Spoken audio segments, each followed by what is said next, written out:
Hey guys, tonight we time travel to a sun-drenched Syriac village tucked between wind-worn cliffs and thorny fig trees where hospitality isn't offered, it's baked. As you squint against the glare of the desert sky, a scent reaches you. Toasted flour, olive oil, and the unmistakable heat of welcome. There's no silverware, no tablecloths, just bread. Flat, warm, earthy, and a smile that says, "Stay longer than you intended." You step into a courtyard where clay walls radiate afternoon heat and old recipes are recited like prayers. Women squat beside a round tan-ore oven dug into the ground, arms dusted with flour and elbows braced against generations. One presses dough with the precision of a scholar. Another swats away flies with a rhythm so practiced it could be liturgical. And overhead, a line of hanging flatbreads sways like edible wind chimes. You probably won't survive this gluten moment without a sudden urge to host a dinner party or renounce modern bread machines entirely. So, before you get comfortable, take a moment to like the video and subscribe, but only if you genuinely enjoy what I do here. Drop your location and local time in the comments. I always love seeing where and when you're tuning in. Now, dim the lights. Maybe turn on a fan for that soft background hum, and let's ease into tonight's journey together. The dough you help knead is simple: flour, water, salt. But it's also ancient, charged with meaning. Here, hospitality begins not with words, but with bread. And not just any bread, it's lachma, thinner than your patience for modern sourdough trends and softer than gossip in a quiet town. Fringe fact: some Syriac texts describe bread making as a metaphor for divine creation, the heat, the shaping, the timing, all echoing theological undertones. Historians still argue whether bread recipes served symbolic religious functions or were simply the most digestible way to explain virtues. You watch an elder brush dough onto the tanur wall using a flattened pillow made of goat's wool. The bread bubbles, blisters, and peels itself free with a curl that suggests it has somewhere holy to be. Then comes the basket, lined with linen and familial expectation. You're handed a piece the way royalty receives scrolls. One bite, and you understand. This village expects you to be nourished, not just fed. No one asks if you're hungry, that's assumed. The bread asks instead, will you stay long enough to matter? You nod, chewing slowly, already feeling like part of the plot. You shuffle into a courtyard where the desert wind smells faintly of olive oil and friendly deadlines. The bread's been served, but now comes the trio every guest expects: a pour of oil, a pinch of salt, and a pause. The ritual of arrival. It's not culinary garnish, it's a gesture, calibrated by time, mood, and a whisper from someone's grandmother. You sit cross-legged beside an elder who arranges the offerings like a miniature altar. First, the oil, extra virgin, sun thick, sometimes infused with oregano or saffron. The dish is shallow, ceramic, and subtly cracked. probably from bearing too much familial meaning over decades. You watch her pour slowly, letting the surface shimmer. This isn't about measurement, it's about timing. Too fast means indifference. Too slow means passive-aggressive generosity. She nails the middle, just enough to say, "I remembered your name from last year." Next, salt. Not flakes, pebbles, often crushed by hand, sometimes flavored with the surrounding earth. You learn it's common for hosts to bury salt under fig trees for a week before serving. For depth, for drama. You taste it, mineral-rich, probably infused with someone's emotional arc. Fringe fact: a Syriac proverb claims that breaking salt with someone binds you to their fate. Another warns not to serve oil during arguments unless you want them to last through harvest. Historians still argue whether these rituals were solemn vows or poetic overreactions. The moment unfolds delicately. The oil gets drizzled onto the flatbread.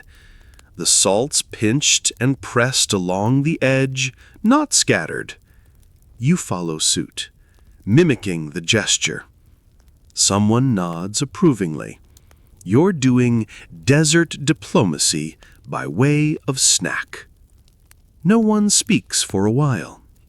Silence, warm and thick, fills the courtyard. You chew slowly. Then someone laughs, softly, like they remembered a joke from 40 years ago. The tension breaks. Hospitality wins.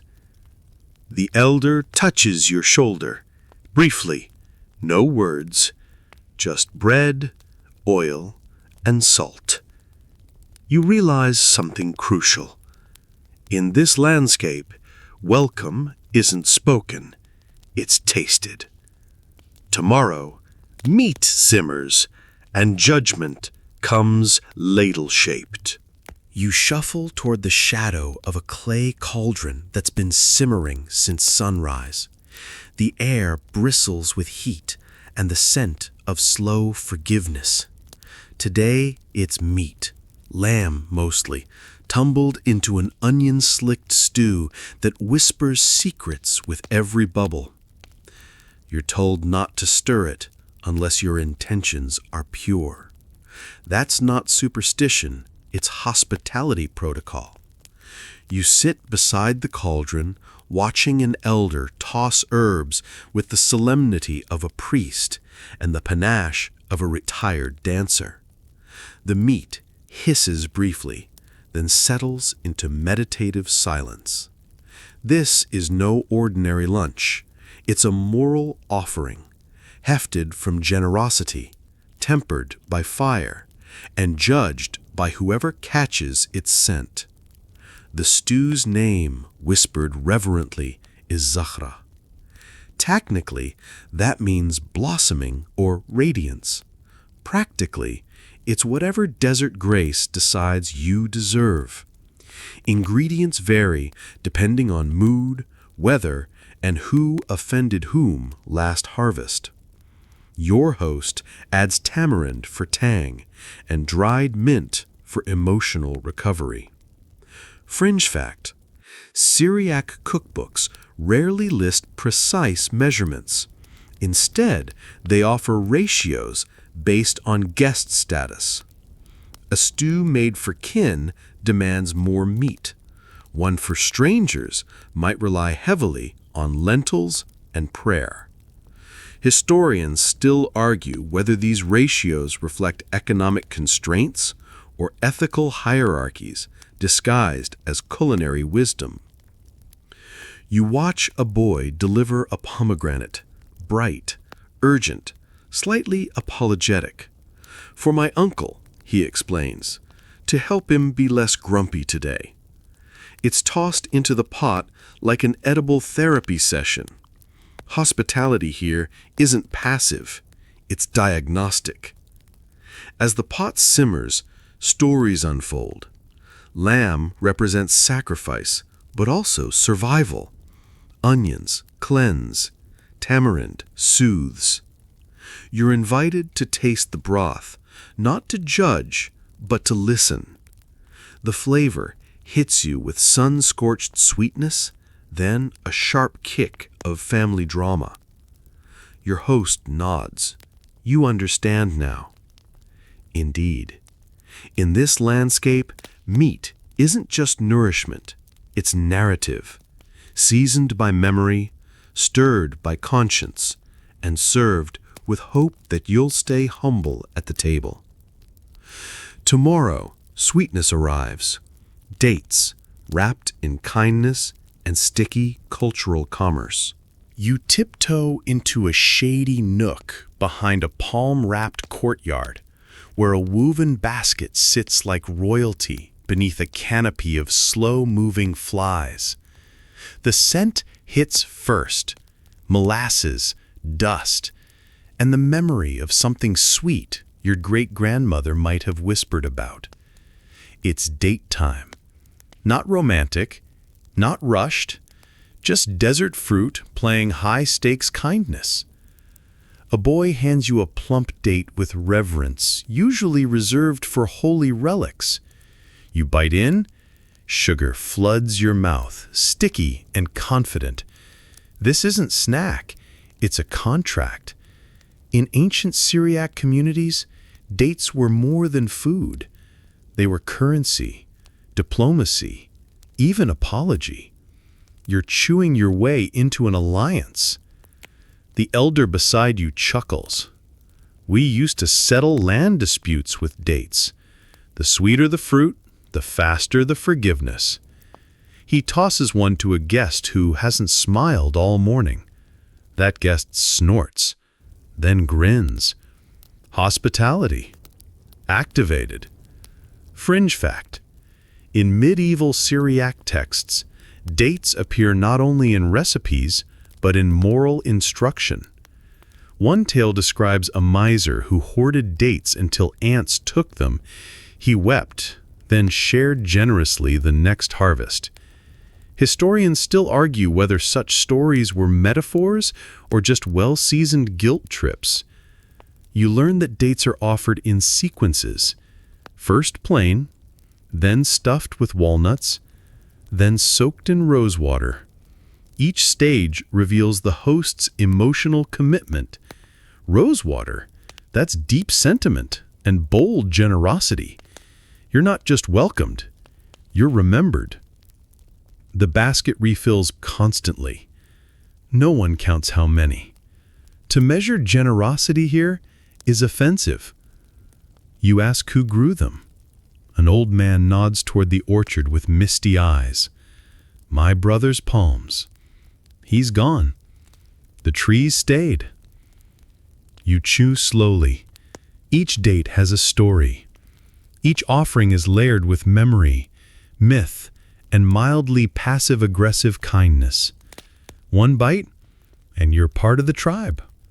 Or at least, the afternoon. Tomorrow, the oven awakens and remembers things you forgot you told it. You crouch near a clay oven that hums with something halfway between fire and memory.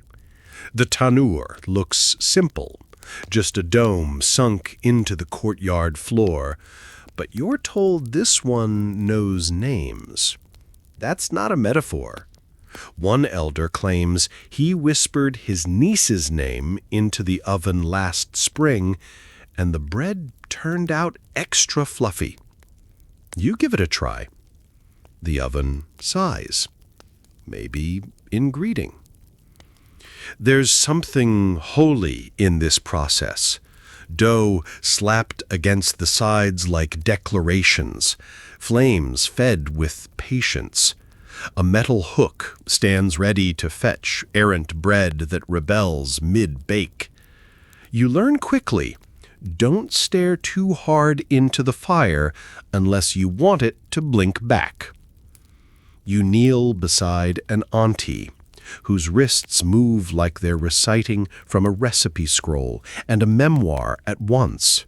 Her bread bubbles instantly, then peels off with dramatic flair. You try.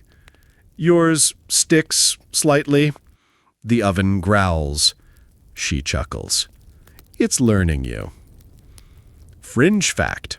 Some rural Syriac communities had tanur ovens shaped like wombs, symbolizing rebirth with each loaf. A few legends say the oven accepted or rejected bread based on the baker's mood. Historians still argue whether ovens held sacred meaning or just intimidated generations into culinary excellence. You're handed a stick, forked at the end, carved from olive wood. Your task, guide the dough gently. Aggression makes the oven spit. Patience gets you blistered joy. You navigate this with surprising emotional investment. One loaf curls into a spiral. Pure accident. Everyone claps. The oven belches smoke like applause. Later, you sit beside the oven as it cools, watching dusk creep across the courtyard. Someone tells stories of ghost loaves, bread that appears during dreams to offer advice. You listen, half skeptical, half hungry for that kind of intimacy. The oven shifts slightly. You swear it murmured. Tomorrow, etiquette gets spicy. Manners served hot with roasted humor. You ease onto a woven mat, patterned with figs and faint sarcasm. The meal's halfway done. Bread has bonded. Oil has opened hearts. Meat has simmered moral dilemmas. And dates have sealed dessert diplomacy. Now comes the roast. Vegetables, jokes, and etiquette so sharp it could butter flat bread sideways. Hospitality here isn't just culinary, it's theatrical. You're seated with guests of varying warmth. One uses his bread to gesture, painting sentences mid-air. Another folds his napkin into dramatic origami. Your host, ever watchful, places a roasted eggplant before you. The char is perfect. The silence, expectant. You eat, slowly, then nod. He smiles like you passed a test you didn't study for. Fringe fact. Syriac literature often describes mealtime posture as a moral indicator. Slouching suggests disrespect. Over-straightening implies deceit. One tale recounts a guest who fell backward mid-toast and lost land rights. Historians still argue whether etiquette signaled character or served as power theater. The eggplant is stuffed with bulgur, onion, and passive-aggressive compliments. You hear a quip, "May your harvest be humble, but your table loud." Everyone chuckles. That's a roast, both culinary and social. Here, jokes are side dishes, subtle yet searing. You're advised to respond lightly. Not too witty. Witty implies ambition. There's a protocol for accepting seconds. Deny once, accept on third offer. Jump the sequence, you'll get laughed at and possibly given extra stew as punishment. You follow it perfectly. Applause, soft, edible approval. Someone makes a pun about lentils and lost love.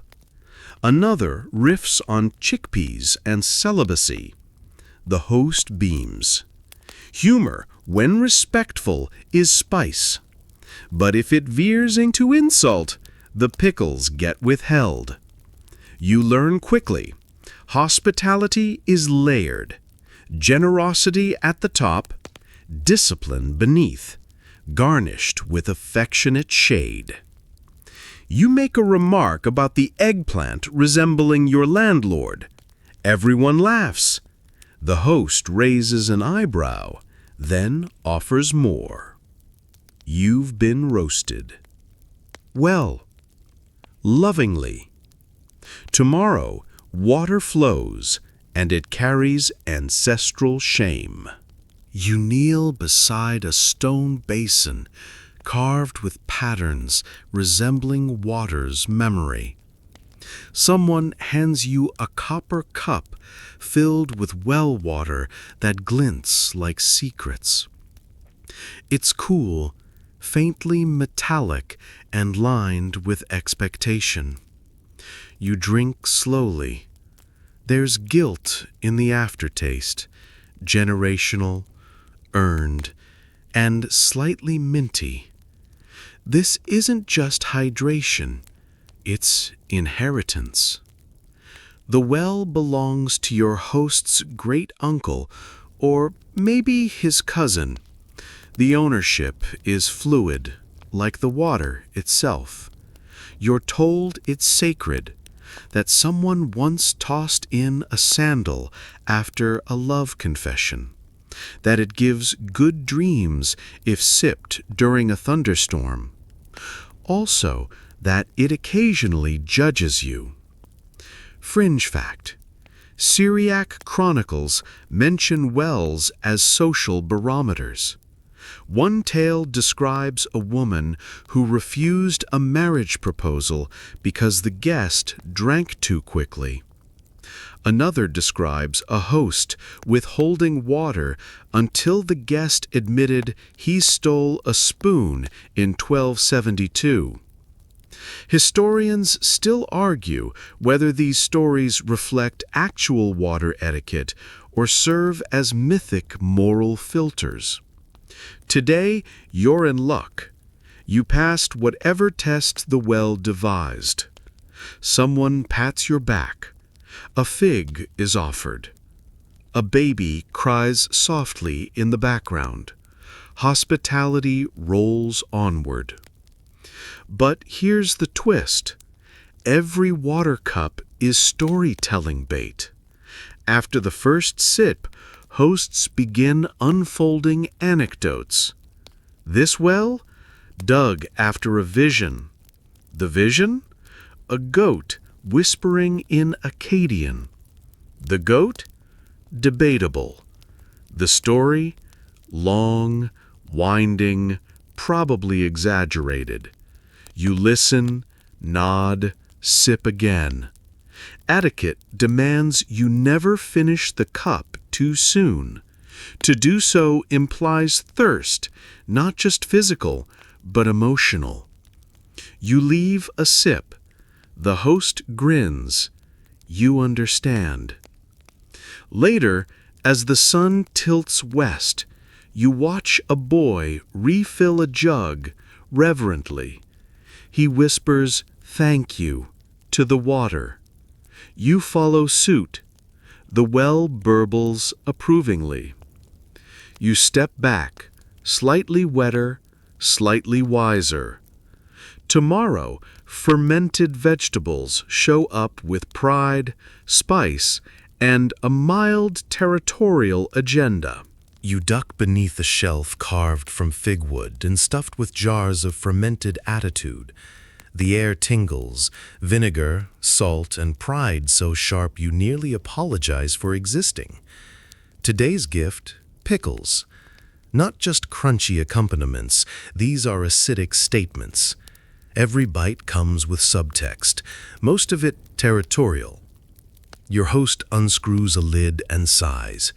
My cousin said his were better, he mutters, but he forgot coriander. You nod slowly. This isn't about cucumbers. It's about legacy. The jar's contents, carrots, cauliflower, grape leaves, float dramatically in seasoned brine. You spear a sliver and taste war. Delicious, layered war. Fringe fact: some Syriac texts refer to pickling as an act of preserving honor. Recipes were coded, often adapted to family feuds or flirtations. One tale involves a woman who seduced a merchant using mustard seed pickle and won back her land. Historians still argue whether pickled vegetables functioned as culinary love letters or mildly edible threats. Today's pickles include turnip dyed pink with beetroot, the color of grudges, and garlic minced so finely it whispers. You chew thoughtfully. Someone asks your opinion. You say, balanced. Everyone exhales. That was the right answer. Say, perfect, and you imply favoritism. Say, okay, and you get fewer refills. You learn the politics fast. Another guest shares his pickles. Less sour, more herbaceous. Your host smirks. You're now mediator. Fork in hand, palate compromised. You offer diplomatic praise. A child giggles. This is how alliances begin. There's a tradition here. Whoever brings the best pickle to a feast gets to choose the first poet recitation. You laugh. They're serious.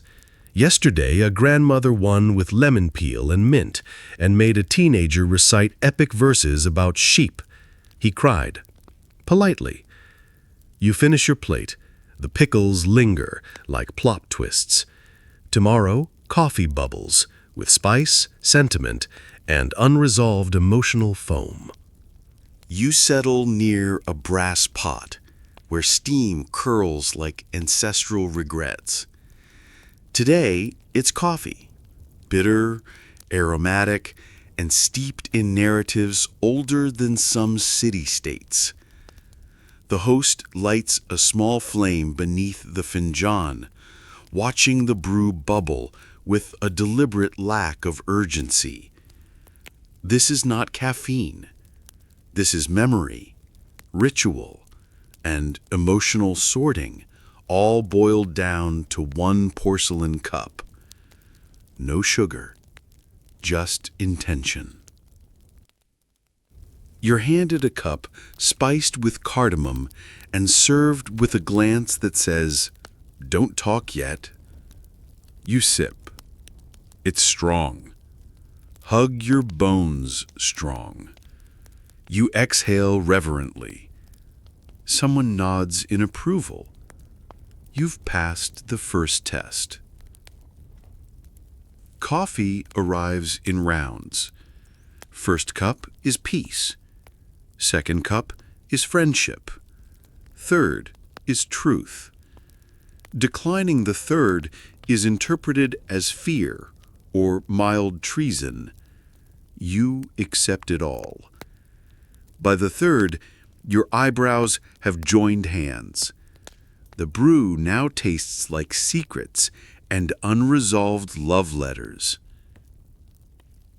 Fringe fact: a fragment from a Syriac homily refers to coffee as the liquid that unmasks the soul. Another manuscript mentions monks timing confession with the brewing cycle. Repent as it simmers, rejoice as it foams. Historians still argue whether coffee was spiritual metaphor or just personality catalyst. Today's host recalls a family feud settled over a pot brewed during an eclipse.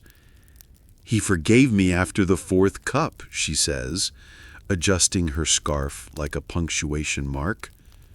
You blink. Fourth cup? That's not even canon. But here, hospitality improvises. You're invited to stir the next batch. Use the back of the spoon. Stir once, clockwise, for reunion. Stir counterclockwise for revenge. You swirl both. Everyone laughs nervously. Then come the accompaniments: dried figs, candied lemon peels, and one sugar cube shaped like a dove. You nibble the dove. Someone recites a poem. It rhymes awkwardly. The host beams. The final pour arrives, lighter, frothier, almost flirty. We call this the forgiveness foam, she whispers. You sip. The bitterness fades slightly, or maybe you've grown. You're offered another cup. You take it. Tomorrow, a pantry opens and reveals survival tucked beside sweetness. You duck beneath a lintel carved with pomegranate blossoms and step into a pantry cooler than ambition and twice as quiet. The air smells like cumin, nostalgia, and mild inventory anxiety. Shelves curve along the walls, each filled with jars, bundles, and secrets swaddled in cloth. This isn't food storage, it's survival choreography, curated for taste and emergency charm. Welcome to the desert pantry. The host walks you through with pride measured in oregano. That jar saved my cousin's engagement, she says, tapping one filled with apricot preserves. Another holds aged lentils, wrapped in rumors. You learn that every item here has a dual purpose: nourishment and narrative leverage. Fringe fact: Syriac traders often recorded pantry inventories alongside travelogues, not for logistics, but for proof of hospitality readiness. One scroll lists cinnamon above camels. Historians still argue whether ingredient prioritization revealed culinary values or just literary spice flexing. There's saffron, hidden like a dowry. Chickpeas sorted by emotional mood. Almonds soaked in rosewater and generational forgiveness. Even dust here smells like preparation. You pick up a cloth bundle and ask. Tea, she says, only served during war or weddings. You're shown the spice rack, not alphabetized, no one's that naive. It's arranged by healing properties and side-eye intensity. Thyme for sore throats and social clarity. Fenugreek for boldness and mild rebellion. Every jar rattles faintly, probably with stored arguments. You notice one empty shelf. That's for guests who bring nothing, she quips. You blink. It's tradition. Offer space for future contribution or passive-aggressive reminder. You nod solemnly. A door opens to the cold chamber, salted meats, dried fruits, and one suspicious cheese. You're told it dates back 3 weddings. You ask how it's still edible. She shrugs. We keep it hopeful. Finally, she hands you a pouch of raisins. You didn't ask, but she insists. Take. Raisin that give courage. Might be useful later. You thank her. Tomorrow, you crash a feast. Uninvited, unprepared, and emotionally underdressed. You drift into a courtyard, already echoing with the clatter of dishes and the tension of accidental attendance.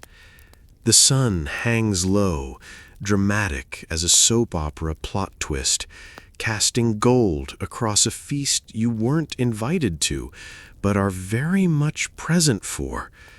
You hesitate at the threshold. Hospitality here dances a tightrope. Generosity balanced by implication. You sit quietly, unsure if your presence is divine destiny or culinary trespass. The host spots you, raises a brow. Not a scowl, but not a smile either. You're handed a plate. It's half filled. That's the signal. Tolerated, not celebrated. You chew slowly, each bite seasoned with social ambiguity and cumin. Welcome to an uninvited meal. Fringe fact: Syriac commentaries describe a tradition known as chitune, loosely translated as shadow guests, individuals who arrived without formal request but were fed regardless. One chronicler notes that such guests often received stews with fewer chickpeas. Historians still argue whether this practice reflected subtle disdain or divine obligation. You sit among actual invitees. Their bread is warmer. Their olives come with pomegranate glaze. Yours, dryish, respectable, emotionally neutral. You smile. They smile. An auntie whispers, "You came for someone else?" You nod vaguely. That grants you one grape upgrade. The host circulates, offers seconds to many, pauses at your plate. Finished. You say yes. It's a polite code for, "I'll disappear soon." He refills your water anyway. The tension softens, just slightly. Someone spills lentils. Everyone gasps. A boy points at you. He didn't cause it. Redemption by toddler. You're officially reclassified from unknown to inoffensive. Someone offers you fig jam. Fringe protocol. Never ask for salt at a feast where you're not named on the invitation mat. Doing so implies entitlement. You silently suffer your bland tomato, a quiet form of penance. As twilight spills across the courtyard, the mood shifts. A guest stands to recite a poem. You listen. It's about homecoming and misread signals. Everyone nods. You feel seen. You leave a crumb trail on your plate. Not accident. Signaling thanks. The host nods once. Tomorrow, you forage thyme and learn that desert kindness includes minor healing. You shuffle through a stony ravine where time grows bold and unapologetic between crevices. The sun's not just hot, it's interrogating. You're handed a basket woven from donkey hair and mild guilt. Your task? Forage wild herbs for dinner and possible minor healing. You spot a bush, frazzled, fragrant, possibly judgmental. You pluck delicately. The leaves smell like patience and low-stakes rebellion. Your host watches approvingly. "We use time for everything," she says. "Cuts, colds, gossip." You nod. That tracks. The leaves crackle slightly in your palm. You're told to carry them near your chest, closer to the heart for deeper effect. Superstition? Probably, but also medically poetic. Fringe fact. Ancient Syriac medicinal texts list time as a remedy for melancholia, indigestion, and spiritual fatigue. One scroll claims that placing time beneath your pillow encourages truthful dreams. Historians still argue whether herbal uses were rooted in science or theological drama. You return to the courtyard, where the cooking resumes. Lentils with thyme, stewed pumpkin with basil, rice perfumed with mint. But healing is woven in. Guests are asked how they slept, how their knees feel, whether their dreams have improved. You're handed a thyme tea. Sharp, honest. You sip slowly. Conversation turns. Someone recalls how marjoram saved a friendship. Someone else swears by sage poultices and stern advice. You realize herbs here aren't just ingredients, they're social contracts. You're treated, not cured, acknowledged, not diagnosed. Later, you help tie time bundles with date twine. They'll hang near doorways, not for cooking, but for memory. Visitors will smell them and recall laughter, warmth, that one weird story about goat insomnia. You smile. Your bundle crumbles slightly. That's okay. Imperfect bundles are the most healing, someone says. The day fades. You feel restored. Not dramatically, just slightly more edible. Tomorrow, silence hums and conversation becomes dessert. You recline on a sun-warmed pillow, scattered with crumbs and comfortably conflicting opinions. The feast is winding down, but the real dessert is about to begin. Not dates, not honey-drenched pastries. It's conversation, carefully brewed, gently steeped, and offered in slow-spoken doses. Silence hums between sips of time tea. You're unsure if you're allowed to speak or if the quiet is the point. Someone chuckles. The host lifts a brow. That's the signal. Talk begins. But first, silence stretches. It's not awkward. It's seasoning. In ancient Syriac tradition, quiet at the table indicated reflection and respect. Only once flavors settled could thoughts be shared. You wait, chewing the last bit of bread thoughtfully. A guest sighs and mutters, "He overcooked the lentils." Another murmurs agreement. The dialogue opens not through declarations, but conspiratorial crumbs. Fringe fact: one medieval Syriac manuscript outlines a dinner script, who speaks when, and how long each pause should last. A nobleman once lost favor for talking mid-pickle. Historians still argue whether such table choreography reflected status signaling or culinary respect codes masquerading as drama. Today's chatter rolls in gently. A woman describes her father's obsession with figs. Someone riffs about weather betrayal, clouds that promised rain but ghosted. A child asks why olives are sometimes sad. You contribute a joke about bread and astrology. Mild chuckling. Respect earned.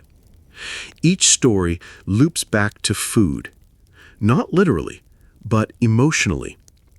Meal conversations here are both mirror and solve. You're asked where you're from. You answer.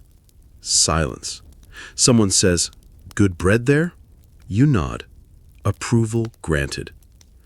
The conversation crescendos with laughter, a tale about a goat predicting marriage. Then stillness returns. One final toast is raised, not with wine or water, but with shared glances that say, "We tasted truth." You fold your napkin, not out of habit, but as punctuation.